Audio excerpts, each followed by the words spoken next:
if you have 2025 rookie picks, here are some players you should actually trade those picks for. And yes, I am flying solo today because Nathan is still in the Bahamas, fresh off of a 5-hour live stream. It's midnight as I'm recording this. So make sure you drop a like and make sure you subscribe to show some support. Obviously, you're not going to find more dedicated Dynasty players out there. But I did want to give you some ideas because people have been asking me, okay, if I have the 102, like which players should I target? If you want me to go for proven production or proven players, which players should I look to trade for? And one disclaimer that I want to make at the beginning of this video is the fact that in comparison to previous years, I actually think rookie picks in their startup value, in terms of startup value, I think they're actually going lower than they have. So I think you have people that are less excited about this year's draft class, and I think it's let the specific pick values this year, especially in the late first, really kind of drift down draft boards. Now, I will say this, as we get closer to the draft, the picks are obviously going to increase in value as we get to the combine, as people get excited about it. But the reason I give you the disclaimer is because you might be a little bit careful right now about selling your picks. It also is going to give you some context in how I'm going to set up this video. You're going to aim high with these picks. You could totally disagree with me on a lot of these, and that's totally okay because it's basically a would you prefer this pick or this player, and there's definitely going to be good arguments for both sides. But these are some players that I picked out for these specific rookie picks when you are making these trades in Dynasty Fantasy Football. So obviously, let's start with the 101 here. And when you have the 101, obviously, you are probably a hard rebuild, or you are really good at Dynasty and you were able to make the playoffs and have the 101. Congratulations. If that's you, let me know in the comments because obviously I need to take notes. Now, really with the 101, what I'm looking for, because we know, this is really the only pick where we know it's Ashton Jeanty, right? We know who this player is. We know what we're getting. We know what his production profile looks like. We know exactly where he's going to be valued at the 1-2 turn most likely in Dynasty Startup drafts the second he's drafted. He's probably going to get first round draft capital. But when you're looking on, like, who would you take over Ashton Jeanty? And here are the guys I'm looking for. The first guy is going to be Jahmyr Gibbs. Obviously, Jahmyr Gibbs is a proven running back on one of the best offenses in the NFL. This may be again, I'm going to aim high with all of these targets, and Jahmyr Gibbs is an aim high guy, but both Ashton Jeanty or the 101 and Jahmyr Gibbs are going at the 1-2 turn. They're going in similar spots in startup drafts. So I don't think this is unobtainable, but obviously with Jeanty, like if he turns into a Jahmyr Gibbs career track or the first couple of years of Jahmyr Gibbs' career, or even gets as close to a situation as Jahmyr Gibbs has, you're really happy about that. So why not just take the guaranteed, in my opinion, Dynasty running back 1, whereas a lot of people are projecting Jeanty could come in and be the running back 1 right away. So he would be my first target there. Puka Nacua is going to be my second target. Puka is still going anywhere from the late first to into the mid-second in Dynasty startup drafts. I think in the mid-second, he's a screaming value, and I have seen him go back-to-back with the 101 multiple times. So if you can get Puka Nacua, if somebody is gullible enough to believe you when you say, maybe, Puka after Matt Stafford won't be that good. I feel like there's some potential really good value there with Puka Nacua because of the wide receiver talent that he is, and because newsflash, Puka Nacua is good, not because of Matt Stafford, not because of Sean McVay, but because Puka Nacua is a really dang good wide receiver. And so really like Puka Nacua if you can get that pulled off. And the third guy, we're going to go quarterback here, and this is going to be super flex league specifically, Drake May. Drake May, when I've seen him go in these startup mock drafts, has actually been going at the 1-2 turn. So again, valued around where I see the 101. But I would prefer Drake May in a super flex league over the 101 in Ashton Jeanty just because of the positional value you're going to get at quarterback and things like that. So those three guys are guys I would move off of Ashton Jeanty or the 101 for. Now, going into the 102, and this is going to obviously, I've really seen a big gap this year so far between the 101 and the 102 in Dynasty startup drafts when I'm seeing these picks go off the board. And so, again, I'm going to aim high. I'm going to go for some veteran running backs here, or at least one veteran running back in Saquon Barkley. Saquon is a guy that I think over the next 3 years could be maybe the most productive back in fantasy football. And so playing Dynasty in 3-year outlooks, we look at Saquon, and that's a guy that we really want to have on our Dynasty teams if you can afford it. I would much rather have him than whoever ends up at the 102, whether that's going to be Tet McMillan, Luther Burden, whether it's going to be one of the quarterbacks in Cam Ward or Shooter Sanders. I think it's likely one of those guys, or Omarion Hampton could be the other guy there, maybe Caleb Johnson. I think I would rather have Saquon Barkley, who again I know is going to be probably the most productive running back over the next 3 years. The reason he's going where he is at the end of the second, early third is because people are a little bit ageist. And people look at Saquon Barkley and say, okay, he's old. But again, Saquon could be the best running back in Dynasty the next 3 years from a production standpoint. Devon Achan's another guy. Again, I'll go another running back, but this one's younger. With Achan, we know he's in a good situation. We know that he can be productive in that situation. This year, he managed to stay a little bit healthier than he did last year, and we'd like to see that. With Achan, again, I'd rather take my shot on him, and I know he's going to be productive. I mean, he's the running back, I think, 4 this year. And I'd rather take my shot on Achan and bank on him being healthy than take my shot on whoever's going to be at the 102. It gets a lot shakier in the rookie draft this year so far at the 102. Obviously, I think there will be good picks there, but I think somebody like Devon Achan would make it worth it. The third guy I'm going to go for at the 102, and this might be a hot take. You can let me know in the comments, but I'm going to go Jackson Smith and Jigba here, actually. I think when I'm looking at the receivers in this class, whether it's Ted McMillan, whether it's Luther Burden, who I think one of them ends up at the 102 in this class, when I'm looking at them as prospects, like I'm not seeing that they're head over heels better than JSN was as a prospect. And JSN, as we know, we waited forever and ever for JSN to break out. He came out this year and he was the wide receiver 7 in PPR leagues. So you do have to look at JSN, I think, with the firing of Ryan Grubb and say, okay, with the air raid offense that he ran, is that going to make a very negative difference on his potential production? But with JSN, I mean, he kind of did everything from a production standpoint we wanted to this year. So I think moving the 102 for him is totally fair.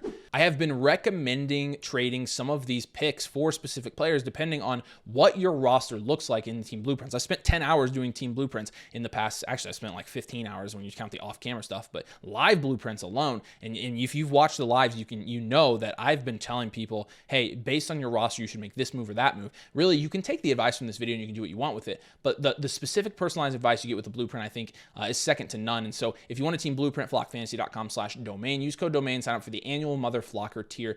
That's going to get you a free team blueprint with our rookie draft guide, with our dynasty trade calculator, dynasty rankings, the bakery, all of it.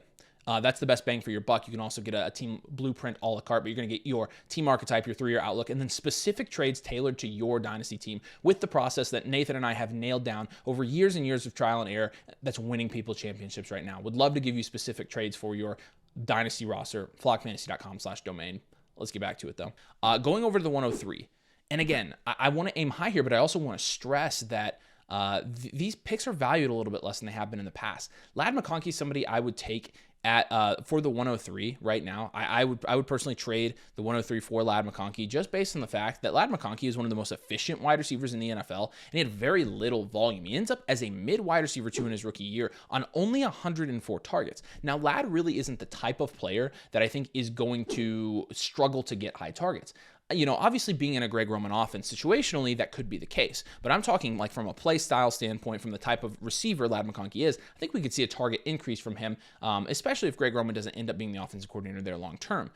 But Ladd McConkey, a lot of people are going in on Ladd McConkey saying that he has a cap ceiling and this and that, when in reality, I don't see it with Ladd. I think Ladd has some serious ceiling in Dynasty Fantasy Football. I think he does have low and wide receiver 1 ceiling in the correct situation with the correct amount of targets. I am comfortable trading the 103 because, again, I'm looking at the wide receivers coming in, potential quarterbacks, and I'd rather have a stud wide receiver 1, Justin Herbert's stud wide receiver 1. And the main drawback to this, the main thing that you could look at and say, yeah, I wouldn't do that, is because the Chargers very well could and probably should bring in another pass catcher, whether that's at wide receiver or tight end. It doesn't really matter. I think that would be the biggest drawback here. And the second guy I want to look for potentially to get with the 103 is Caleb Williams. And I feel like this one's going to be a little bit harder to pull off. But again, I want to aim high if I have an asset in my hands like the 103, it's going to appreciate in value in the next 4 months. With Caleb Williams, I feel like Caleb Williams does get a bad rap from people at times, kind of for no reason. I think people can clearly see that he was at least better towards the end of the year. Finishes as a mid quarterback 2 this year. And again, I don't think the situation was great. I don't know why they kept Eberflus for him.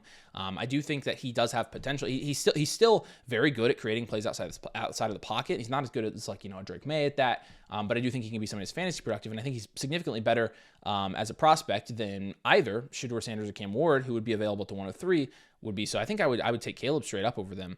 And then Garrett Wilson. Garrett Wilson, again, we really don't know what's going to happen with him. He's the wide receiver 9 this year in PPR leagues. He had 149 targets, but he did catch 7 touchdowns this year. He has mentioned that he could potentially request for a trade. We don't know. I do think whatever happens with the Jets situation, either they get a new quarterback and he increases in value, or he gets traded and he increases in value. And so I would take him over the 103. He's also significantly better wide receiver than any other person that would be here.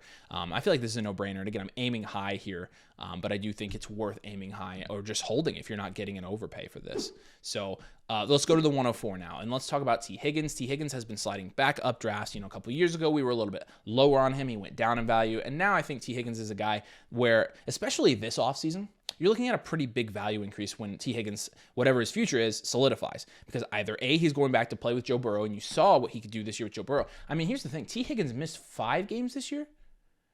He missed 5 games this year and was the wide receiver 15 on the season. I mean, T and Jamar are both very capable of producing at a wide receiver 1 level with Joe Burrow as their quarterback and in the Bengals offense. So I think T. Higgins is a no-brainer for the 104. I think you could probably get this one done, actually. Now, Kyren Williams, I think he's also fairly attainable for the 104 at this time. They've been going around the same spots in startup drafts. Kyren is the running back 6 this year. I am somewhat worried about Sean McVay just eventually dumping Kyren Williams and being like, yeah, screw it. But you do have the injury to Blake Corum late in the season, which could potentially keep Kyren Williams in line to be the starter there next year. Maybe, just maybe, they actually bring him back. I don't know. I feel like that would be kind of crazy. I'm not expecting that. But I do think Kyren Williams, at least for next year, is going to be a better contending asset than most of these guys, as well as Breece Hall. And Breece Hall and Kyren Williams have really been going back to back. In fact, you've seen Breece Hall in startup drafts go behind Kyren Williams, actually. And while I don't love Breece, I do think he is still as good of a prospect or a player as somebody like Caleb Johnson or Marion Hampton could be if you're getting a running back here at the 104. And so all 3 of these guys I would take for the 104. Now, if I'm trading the 105, I'm going to go, here's a veteran target for you, Josh Jacobs. Josh Jacobs has been going in the 4th round of Dynasty startup drafts so far to start the offseason. With Josh Jacobs, we preached on DFF, hey, make sure you buy Josh Jacobs after his early season struggles where he didn't really score any touchdowns.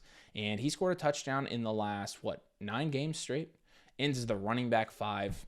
I think his contract is one where he is going to come back and play in Green Bay next year. But honestly, if he is in Green Bay long term, I really like that situation for him. As a contender, I would send my 105 for Josh Jacobs to have him on my team next year. More as a rebuild target, actually 2 rebuild targets here. Rome Odunze, I feel like I'm still very high on Rome. We're recommending Rome as a buy in a lot of our team blueprints right now. I think Rome Odunze is, when he's not fighting with both Keenan Allen and DJ Moore, I think he's going to be fantastic. I think him and Caleb Williams have clear chemistry, and although he didn't really produce at a high level this year, I do think that day is coming, and from a talent standpoint, I believe in Rome Odunze a lot still. There's a lot there I like about Rome Odunze. Michael Penix is going to be another guy where I think this could go either way, contending a rebuild, but again, especially for Superflex people here. Michael Penix now steps into a situation. It didn't take him a full year to be the starter in Atlanta. He comes in, and we really just don't know as a fantasy asset yet. I don't think we were going to get any definitive answer. Obviously, the best game he had all season, PPR leagues, was 26 points in his last game. He did have a rushing touchdown in that game and also threw for 2 touchdowns, also threw for 312 yards in that game. And so with Penix, he ended the year on a good note, but he is the quarterback of the future there in Atlanta, and he's going to have value insulation because he is a young quarterback in an offense where you have good weapons with Bijan Robinson and Drake London. And so I would definitely take Michael Penix over whoever I'm getting at the 105 here this year, especially given the fact that he's already the starter there. At the 106, kind of staying on that same wavelength, the first guy I would say is JJ McCarthy. JJ's a good buy for rebuilds in particular. Now, we came out on the video where we talked about JJ as a buy and said, oh, well, it's because there's no chance that Sam Darnold's re-signed. We probably did jump the gun a little bit on that. We also recorded that video before Sam Darnold went absolutely off that next week, but it doesn't matter. We probably did jump the gun on that a little bit, and I would say even with that being true, I think J.J. McCarthy's a good buy. I think he's going to start somewhere, if not for the Vikings. I don't know if anybody saw that tweet about his hair, but he definitely has some serious flow going on right now as well. Obviously didn't play this last year, still rehabbing, and the Vikings were in a very good spot and have been in a very good spot with Sam Darnold. Chris Olave, another guy we've talked about. Olave as a buy, and people have said, well, he's a walking concussion. I had no clue. You're telling me this for the first time. Obviously ended on IR, didn't play from week 9 past. It's unfortunate for Olave. I do still believe in the talent, and I feel like Chris Olave is a good shot, young wide receiver to take. Again, these mid-firsts are going to be a little bit more shallow this year, I feel like. But Chris Olave is going to continue to be like a 5th, 6th turn in startups guy. And I don't think you see the 106 get much higher than that this year. The 106 got up like into the 4th round last year.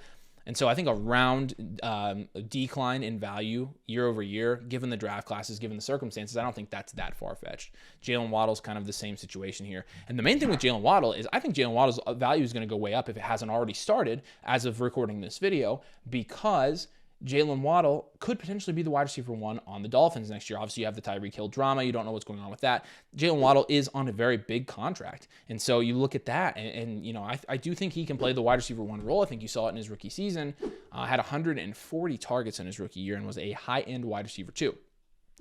Now with Waddle, the health is an issue. He hasn't stayed on the field very much. He's consistently getting banged up, and so you need to see that. But for the 106, I'm willing to take that risk and invest in Jalen Waddle. Somebody I know is going to be in a situation where he can't produce, especially if Tyreek Hill's not there. I will say, I don't think Tyreek was the only reason that Jalen Waddle was not producing, but I do think that he is still in a situation where he could potentially produce. Now, going down to the 107, I like DJ Moore here. I think DJ Moore, he ended as the wide receiver 18 in PPR leagues, had 130 targets, was much more productive after Shane Waldron was fired. And also you've got Eberflus. I mean, this was just a situation where I don't feel like any of the Bears' weapons, Caleb Williams, DJ Moore, Rome Odunze, can be judged in terms of their ability, in terms of their talent, in terms of their long-term situation off of this year, just purely based on the fact that it was a complete circus over there. So with DJ Moore, he was the leading receiver there in Chicago. I think DJ Moore is obviously on a very big contract as well, so he has some value insulation. And he's a very good player. I like DJ Moore, and I think when you're talking about at the 107, it's really getting dicey right now in terms of who you would have available, especially given the fact that we're not projected to have that many first-round draft capital prospects this year. Dak Prescott's kind of the same thing. I like sending late first. If you could even start with a 109, 108 for Dak, I would do that.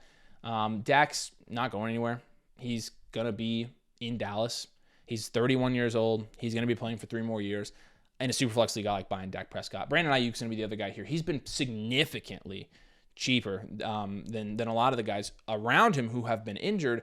Coming off of a year, just last year, he was the wide receiver 14 PPR leagues. Obviously didn't produce this year, had the whole training camp drama, things like that. Brandon Ayuk is on a big contract. You saw Deebo Samuel not really produce there. You saw Ricky Pierce all productive at the end of the season, and I think this is because you didn't have a Brandon Ayuk on the field.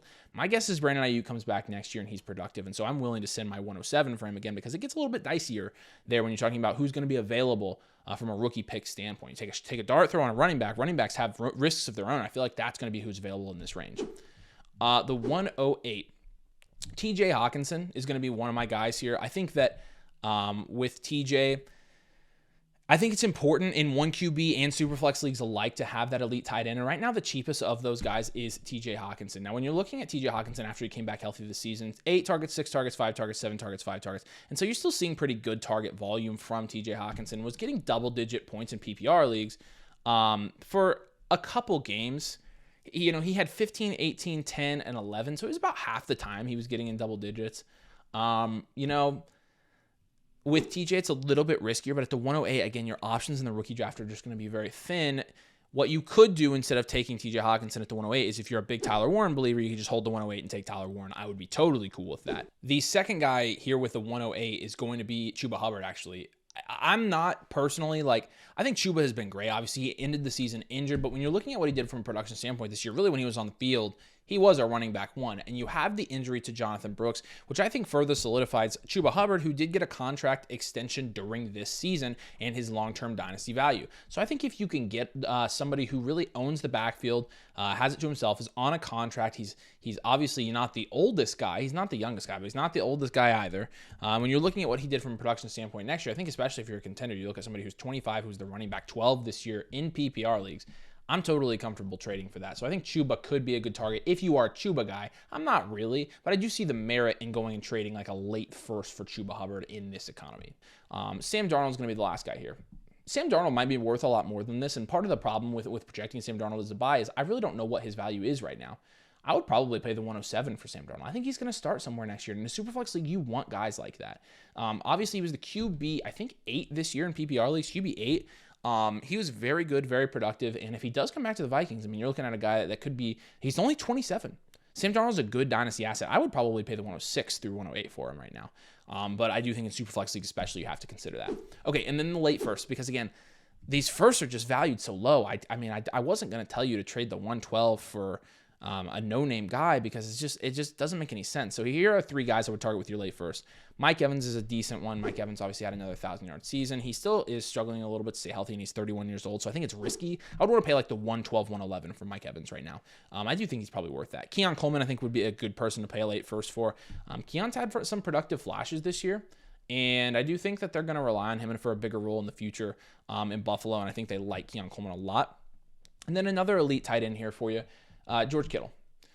Kittle, I think, is still severely undervalued. Yes, eventually he is going to start declining, but he's the tight end 1 this year. Yes, he was the tight end 1 over Bowers. Actually, in PPR leagues, he was the tight end 2. I correct myself. But still had a really good year. Had, I think, the 2nd most productive year of his career. And yes, it was without Ayuk, and Debo wasn't very good. George Kittle's just, George Kittle, like, from an all-around tight end standpoint, might be the best tight end in the NFL. And so if you can get him for a late first, like, I'm comfortable taking care of my tight end position both in a 1 QB and in a super flex league and just trading my late first for George Kittle, because I do know that George Kittle for the next 3 years, I'm fairly confident he's going to be productive. We can have another conversation about George Kittle and how long he's going to last here in about 2 years, maybe 2 or 3 years. But this video is tough. It's hard to figure out where these picks are being valued. If you disagree and you would take the pick over the player, then aim higher than what I'm telling you. These are ideas. These are where I would start, and this is not a perfect science. Again, I wholeheartedly expect you guys to disagree with a lot of these, but these are starting points and just ideas and thought processes behind why I would trade certain picks for certain players, and hopefully that does make sense. So again, it's a little bit of a weaker class, and I will admit, just as a tidbit at the end of this video, I will admit I'm a little bit more hesitant to buy picks this year than I have been in years past. There's really not a range I like to buy into right now. I think a lot of people feel that way, and I think it's being reflected in pick value. So be careful about trading your picks. If you can't get an overpay, then just hold your picks. Make sure you drop a like. Again, show some love. Doing a solo video.